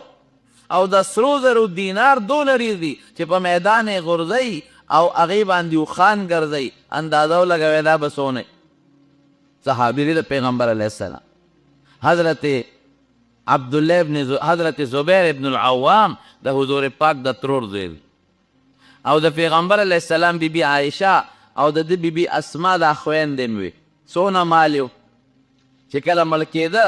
2 لکه روپۍ په قرض و په بخاري شریف کې راځي 2 لکه قرضدار او قرض یې د څو خلکو به د سره امانتونه یې ښودل ده به ویل لکه ما سره امانت اږدی خو ګورې زه به یې لګوم دا به په ما ترځي ابه خرچ کولې د خدای په لار کې ابه لګولې چې کله مړ کېده نو زوی یې راوغوښته وی بچې وی زه ډېر زیات غمجن یم یو جهاد لته وی زما دا یقین دی چې دې جهاد کې به شهید کېږم خو ما سره د خپلو قرضونو غم دی زما قرضونه به خلاصی نو هغه کورونه او کورونه 14 کوره په مدینه شریفه کې وو او څه بلا ځمکې وه هغه یې خرڅولو باندې شروع کړه 2 لکه روپۍ قرض یې ورته ورکړه وصیتونه یې کړي هغه وصیتونه یې م ورکړل او میراث کې یې م ورکړه او ټول مال یې څونه چې خرڅ یې کړل 2 لکه کم 6 کروړه درهمه دې مال پاتې شو 2 لکه کم 6 کروړه درهمه چې نن سبا درهم قیمت ته وګورې نو نن سبا تی کې اربونه روپۍ جوړېږي اربونه روپۍ تی جوړېږي مالدارو نو مال جمع کول او مال ساتل دا مې دې پورې وې دا منه نه دي عبدالرحمن ابن عوف رضی الله عنه صحابو کې پوره مالدار دې چې کله مړ شو 4 بیبیانې دي نو یوې بیبي یې وی داسې وکړې چې مال خپله پوره حصه مه راکوې مال نه اسونو کې غوا نه په اوښانو کې نه ګړو چیلو کې او نه په ځمکه کې نغز مال کې م پوره حصه مه راکوې لږ غوندې راکې په نغز مال کې نو چې ډېر لږ شی نو د په ځمکه کیسه وانغېشته، اسونو کې، اوښانو کې، ګړو چیلو کې، جایداد کې وانغېشته، کورونو کې، او په نغد مال کې هم پوره وانغېشته، لږې یې واغېشته. هلکه څونه وه؟ هغه 80,000 دینارو. اشرفی ورته وي د سرو زرو ذکر. دا مالدار صحابه وو. نو زما ورونو دا د حضور پاک په زمانه کې دی مالدار. حضور پاک منع نه ده کړې چې تاسو ولې مالداران یې، ولې مال ګټې. تجارت حلال دی، بالکل کولی شي. زمینداری حلاله ده، بالکل کوه. نوکری حلاله ده، بالکل کوه. خو خدای پاتې نشي، عبادت پاتې نشي، رسول الله درنه هیر نشي، او ذکر پاتې نشي. قرآن شریف کې الله فرمایي رجال لا تلهیهم تجارت ولا بیع عن ذکر الله. داسې سړي چې نه غافل کوي دی لره تجارت او بیه د الله د ذکر نه. دغه نه وایي چې تجارت مه کوه او بیه مه کوه. بعضې خلک زموږ ناپوهه هغې هغه حدیث د دنیا اوري چې دنیا ښه نه ده، نو چې به څوک کور جوړوي نو وایي دا ولې جوړوي. که څوک اس اخلي دا ولې اخلي. که څوک حج له ځي هلکه دا پیسه ده کمې شوه، دا ولې دا ګټې کوي، دا تجارت ولې کوي، دا مزدوري ولې کوي، او دا زمینداری ولې کوي، دا دکانداری ولې کوي. د دنیا خو نبی علیہ السلام بده ویلې ده. نو وروڼو په دې ځان پوه کې د هغې دنیا بده ویلې ده چې هغه تا د الله د ذکر نه غافل کوي. رجال لا تلهیهم تجارت ولا بیع عن ذکر الله. هغه سړي چې تجارت او اغشتل او خرڅول دوی د الله د ذکر نه غافل نه کي. تجارت ته هم کوي، اغشتل خرڅول هم کوي، خو د الله دې م ورسره علي کي د الله نه غافل نشي. دا ښه دنیا ده، بده نه ده. نبی کریم صلی الله علیه وسلم حنین فتح کړ. نو په دې جنگ کې ورسره د مکې مکرمې خلک هم شاملو. مال څونه ډېر زیات و، غنیمت. نو حضور پاک به یو کس له سلسلو خان ورکړ. دې زمانه کې داسې یو لکه چې 100 موټرې چاله ورکړي، ډېر زیات مال وکړه. وی صرف انصار راجمع شی بل به څوک نه. نو حضور پاک ته تپوس کوي تاسو د څه خبرې کړې؟ نو مشرانو وی صاحب وی موږ مشرانو دا خبرې نه دي کړې او نوجوانانو کړې. وی څه پیلي دي؟ وی دوی وی ګوره دروغ باندې نه وي. وی دوی وی چې پیغمبر علیه السلام د مکې خپل د کلي خلکو له مالونه ورکړل او موږ د مدینې خلک یې موږ له رانه کړل. حضور پاک وی بېشک ورمې کړل مالونه.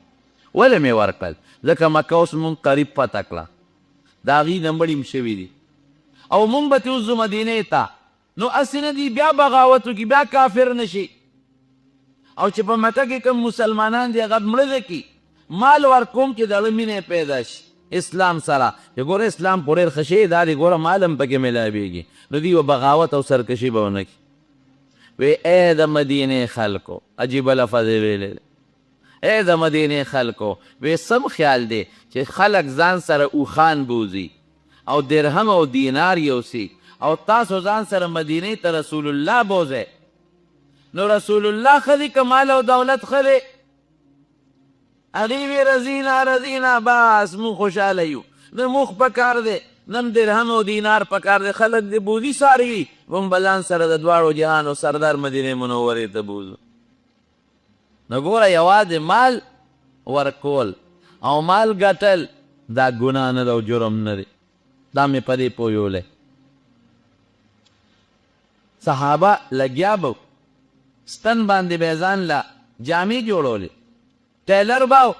جامې به بل له جوړولې، خو چې بانګ به ووي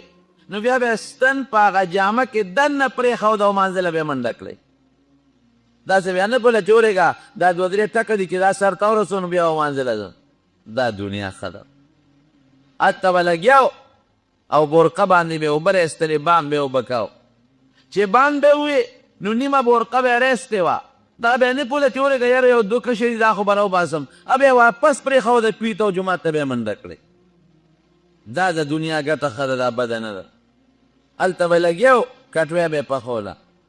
خو چې بان به ووي بس اور به یې ترې وویست او جومات ته به یې منډه کړې.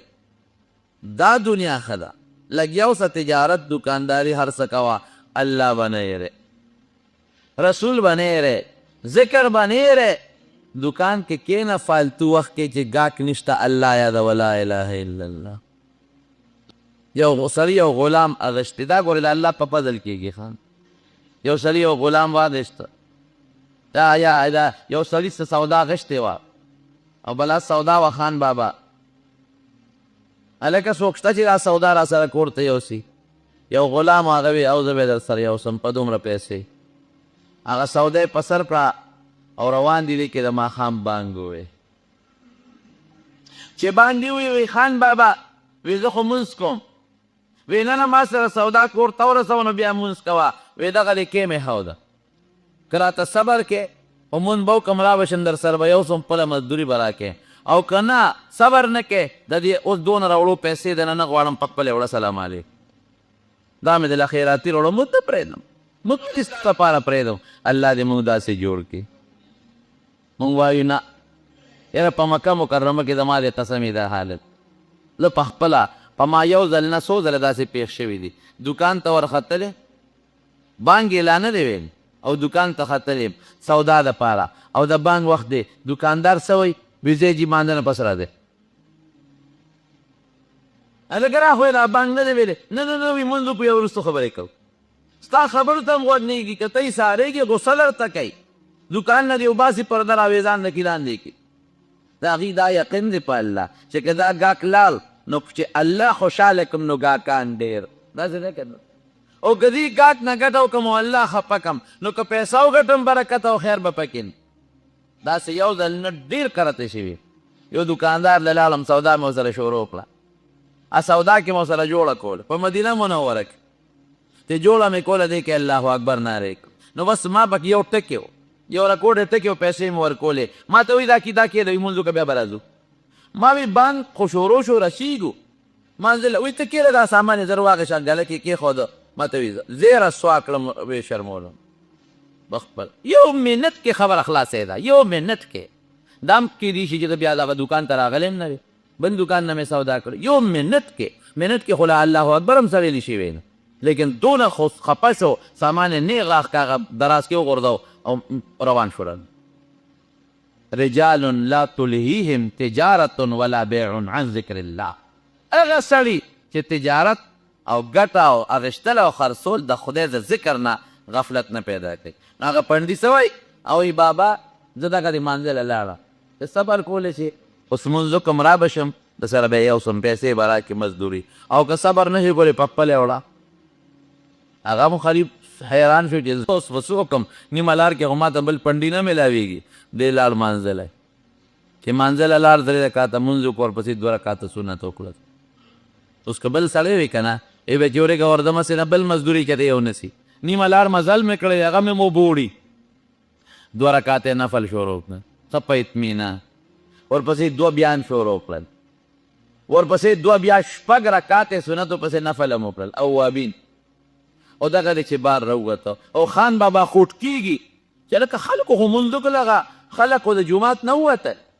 او دا ظالم اوسه پورې په منځه ور نږدې کېږي ګوري دی مونځ کوي تراویح شروع کړي که سجدې شروع کړی او تا دومره ناوخته کړی هغه مې ورېږه بعضې مزدوره مو خیاري وی صاحب زه خو راتلم خو دی نه را پرېښودم راتلم چې ستا دا پڼ در سره یو سم خو نه یې را پرېښودم وی څوک داسې شته چې د ما مزدور نه را پرېږدي دا څوک دی چې دی نه را پرېښودی وی هغه چا زه بهر د جومات نه را پرېښودم کوم ذات چې ته جومات ته دننه نه را پرېښودی او ستا په زړه کې دا مینه اچولې ده ډېر خلک وایي چې د جمعې مونځ به هم ونه کړي ډېر خلک وایي چې سهار مونځ به هم نه کړی ډېر خلک وایي چې د ماسخوتن مونځ به هم ونه کړي د مارونو دا محبت مینه د الله د طرف نه ده او د الله ډېر لوی احسان دی او خدای دې زمونږ ستاسو نصیب کړي حضرت عبدالقادر جیلانی رحمه الله خو یاره دا یو دغه دنیا چې د خدای نه دی نه غافل کوي بل هغه دنیا چې دا ډېرې منډې ترړې دا د بعضې سړي وي سهار نه ماسخوتنه پورې بس پیسه ده او د شپې چې اوده شي نو سوچونه د پیسو دي او چې مونځ کېدو په مانځه کې هم د دولت سوچونه دي دا ښه خبره نه ده عبدالقادر جیلانی رحمت الله علیه خپله قصه په خپله کې د طالب هم دی سید و پلار یې سید و مور نه د طرف نه هم سید و مور او پلار یې دواړه د نبی کریم صلی الله علیه وسلم په اولاد کې راتله ډېر لوی بزرګ تېر شوی زمانې او ډېر لوی عالم وګورې یوازې تش صوفي نو یو تفسیر یې لیکلی دی تفسیر جیلاني ما سره شته قسم دی چې هغه تفسیر مې وکت ما ته دا سړی هسې عام صوفي ښکارېده مې هسې نیک سړی دی علم به د ده وي خو دومره به نه خو چې مې تفسیر وکت د هغه تفسیر نه ما ته د هغه علمیت معلوم چې دا خو د زمانې ډېر لوی علامه تېر شوی ډېر لوی عالم وی یو ځای کې طالب وم یو جومات کې نو وی ما به څه چل کو وی په صحرا کې یو بوټی و په هغې کې میوه وه وی چې اوږې به شوم نو هغه صحرا کې بوټی و ځنګلي د دریاب په غاړه وی لا بړم د هغه بوټي نه به مې میوه راوشکوله په هغې به مې خپله ګزاره کړم دا د وظیفو دا رواج صرف زمونږ په دې علاقه کې دی ګوره دا بل ځای نشته وی یو ځل داسې وشوله چې زه لاړم هغه د صحرا ته د هغه دریاب غاړې ته وی زما نه مخکې خلک خبر شوي میوې خلکو چوکولې وی ډېر زیات وږی وم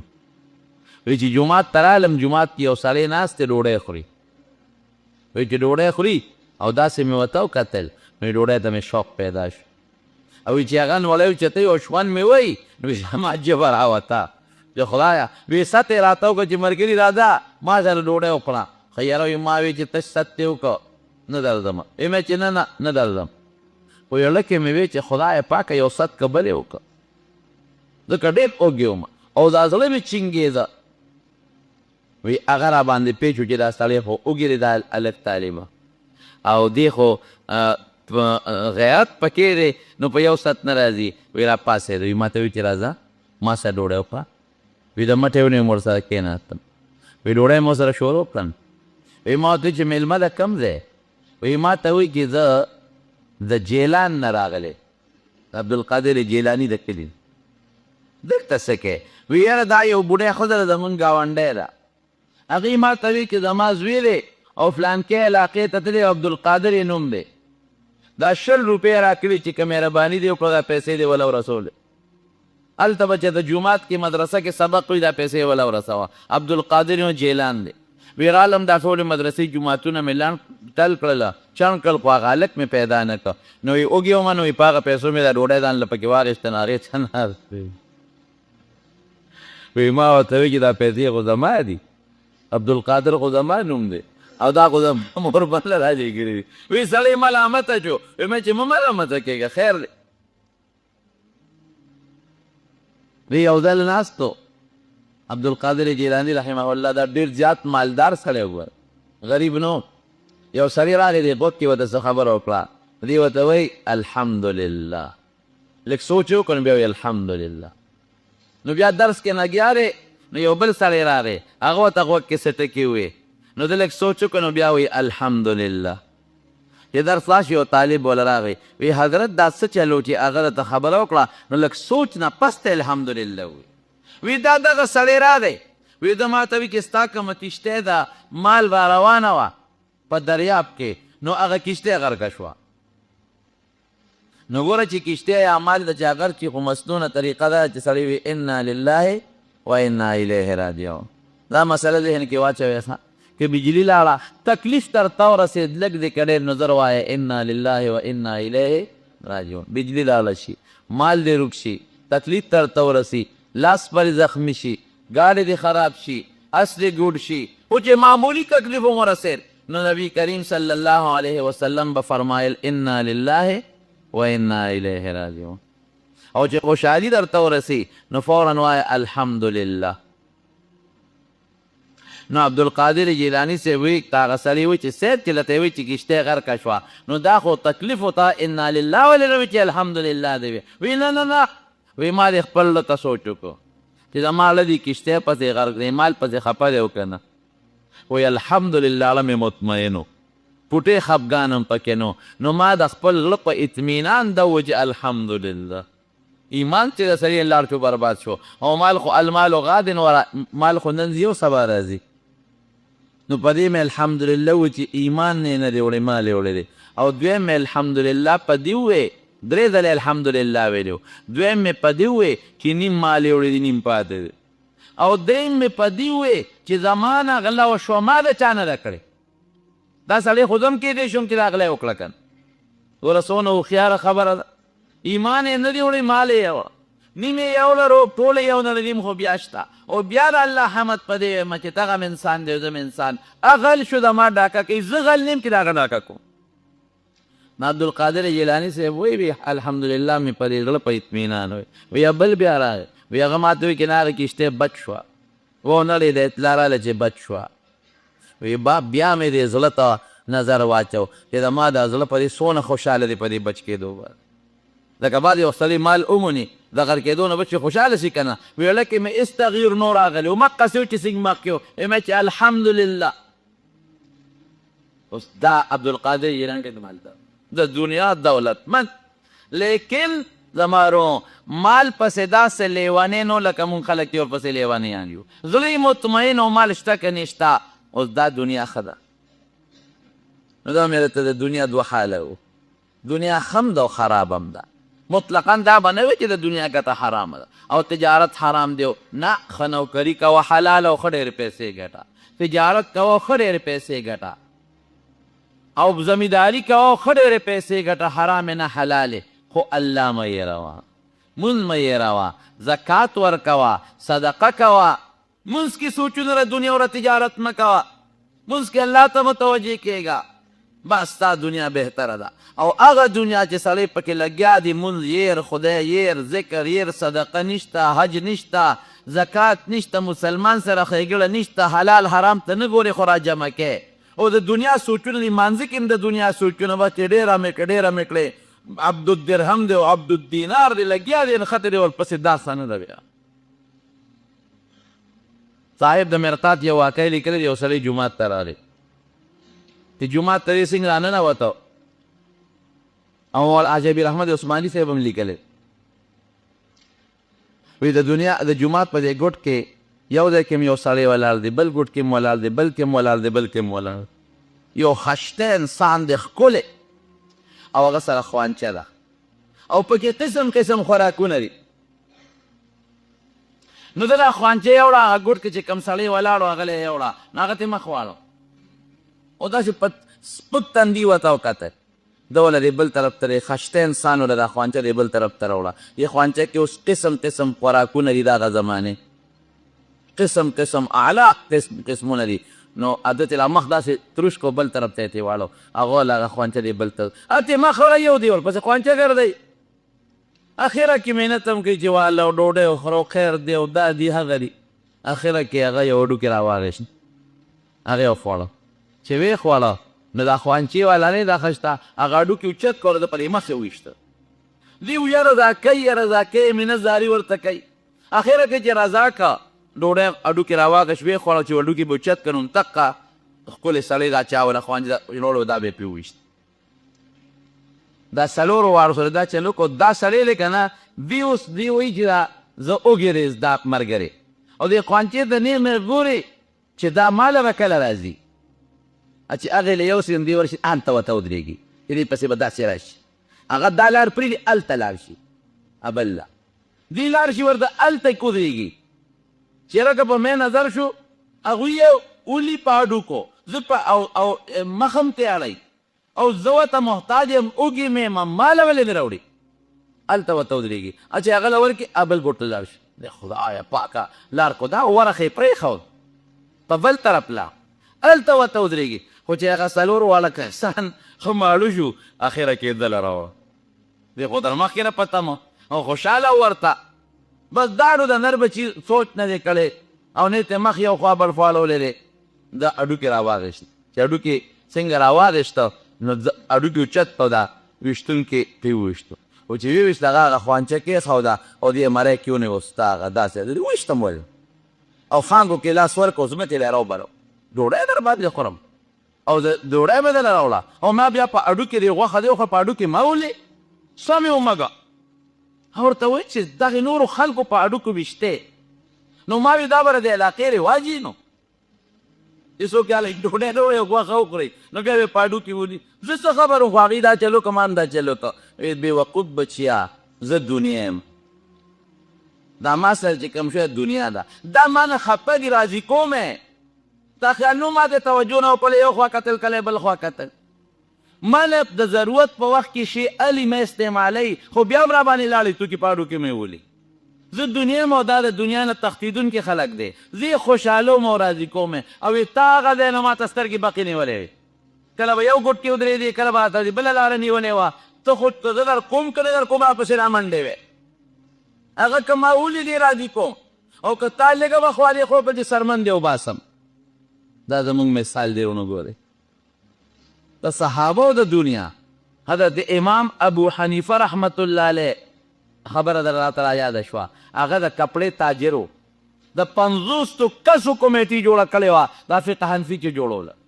د 50 کسو کمیټي وه امام ابو یوسف امام محمد حسن ابن زیاد امام ظفر دا ورسره ناست وو د دې 50 دا به کله زیات وو کله به کم وو د دې 50 کسانو جمله اخراجات امام ابو حنیفه صاحب پوره کول یوازې د دوی د کور خرچې د بچو خرچې د کتابونو د قلم دوات د اسونو دا ټوله خرچه به امام صاحب پوره کوله د جیبه به ورکول او څه به یې کول تجارت به یې کو د کپړې تاجر و لګیا به یو دی یو سړي دی 1 لاک درهم ورکړو 1 لاک وی لګیا اوس تجارت کوه هغه سړی ډېره موده پس راغی چې راغی امام صاحب ورته یې لکه تا خو ډېر وخت واړو وی صاحب زبردسته ګټه مې وکړه وی څونه وی 1 لاک مې ورپسې وګټلې 2 لک یې وله راوړ وی 50,000 ګټه ستا کېږي او 50,000 زما کېږي وی دا دومره ګټه دې څنګه وکړه وی ته چې کومې علاقې ته مې کپړه یو هلته کپړه ګرانې ده نو ما خوندي کړه کې مې ښوده چې ګرانه شوه نو ښه ګرانه مې خرڅه کړه روپۍ پسې روپۍ مې وګټله وی انا لله و انا الیه راجعون دا خو دې غلطي وکړه دا خو د خلکو د ضرورت نه ناجیزه فایده واخیستله وی ښه وایه ستا پکې څونه ګټه کېږي 50,000 کور ته لاړ 50,000 یې کوره راوړېدلی یې ورکړئ او دا اصل 1 لک او 1 لک ګټه به یو شی دا هغه علاقې په فقیرانو به تقسیم دومره پرهیزګار او لګیاو خرچې به هم کولې د ټولې کوفې د کونډو رنډو یتیمانانو مسکینانو لیست امام ابو حنیفه سره پروت و خزانې والا سره لیست پروت و په رمضان کې به جامې ټولو له لېږلې او د اخترونو جامې به هم د هغوی کولې او اوړه او هغه زمانه کې چې کوم اجناس د خوراک دي دا به خلکو له کورونو ته رسول دومره سخي او چې کله وفات شو نو په خزانه کې څومره پیسې پرتې دا ټکې به ناشنا واورئ قاضي طیب صاحب لیکلي دي په خطبات حکیم الاسلام کې چې کله وفات شو د امام صاحب په خزانه کې 56 کروړه درهم پراته 56 کروړ درهم درهم په څو دی نن سبا به شرعي درهم کم از کم په 80 روپۍ وي نو 60-70 نه په 56 کروڑ کې ضرب ورکړه اربوزه کې جوړېږي که نه جوړېږي دنیا منع ده دنیا ګټل حرام منع نه ده طلب المال الحرام حلال فريدة بعد فريدة تجارة رجال لا تلهيهم تجارة ولا بيع عن ذكر الله بعض خلک دا وایي لکه دا ولې دا سړی دکانداري کوي دا ولې دی دا تجارت کوي دا ولې دی دا نوکري کوي دا ډېرې پیسې ولې ګټي دی که نه ښه کوي چې ګټي خو یاره چې الله او رسول ته هیر نشي مونځ ته هیر نشي ذکر ته هیر نشي بچي له الله نه غافل نشي او دوی په خپله الله نه غافل نشي په دې دنیا به جومات هم جوړ کړې حج به مو کې عمره به مو کې فقیر مسکین سره امداد به مو کې او که نور اسم د بل د سوال نه خو به بچ شوی که نه بچي د بل د سوال نه خو بچ کړل که نه دا ډېره لویه خبره لیکن هغه دنیا چې حرام او حلال نه پیژنې په را جمع کې هغه دنیا چې د منظر نه هیر روژه هیره زکات هیر حج هیر عمره هیره جومات کې صدقه کېږي تا جیب ته جلنده والې ده جومات کې کار کېږي جیب کې د زیړ لړم ناست دی بل مسکین له خوا کې د لوږې مري جیب کې د زیړ لړم ناست دی هغه له نه ورکوي دا خطرناکه دنیا ده زما وروڼو دا مې دې پورې وي چې سړی حلال مال طلب کوه بېشک طلب کا حضرت سلیمان علیہ السلام د ټولې دنیا بادشاه نه دی حضرت داود علیہ السلام بادشاه نه دی حضرت نبی کریم صلی الله علیه وسلم له یو ځل مال راغی بلا پیسې وې په میدان باندې وغورځولې میدان باندې چې په میدان یې وغورځولې صحابه راتلل چې کوم محتاج هغې له یې ورکولې څونه یې ورکولې دې ته م غوږ کېږي ګوره که یوازې مالداري منه وي نو بیا به یې 5 شپږ روپۍ ورکړی وي وی نه چې څومره ولی شی وړی حضور پاک نو سخي خو ډېرې زیات کړم حضرت عباس رضی الله عنه راغی وی صاحب زه خو به ډېرې وړم ځکه چې ما د بدر د 2 قیدیانو د ځانم او دروارم فدیه ورکړې ده وی یو سا نو یو غټ څادر یې راوړو نو هغه درهم یې پکې واچول نو هغه یې وتړو نو اوچتاو یې نه شو اوچتولی وی صاحب چاته ووایه چې دا راته اوچت کې وی نه وی ښه ده نو ته مې روارې تېره کړې اوچت که که حضور پاک ته وایي وی دا کار نه کوم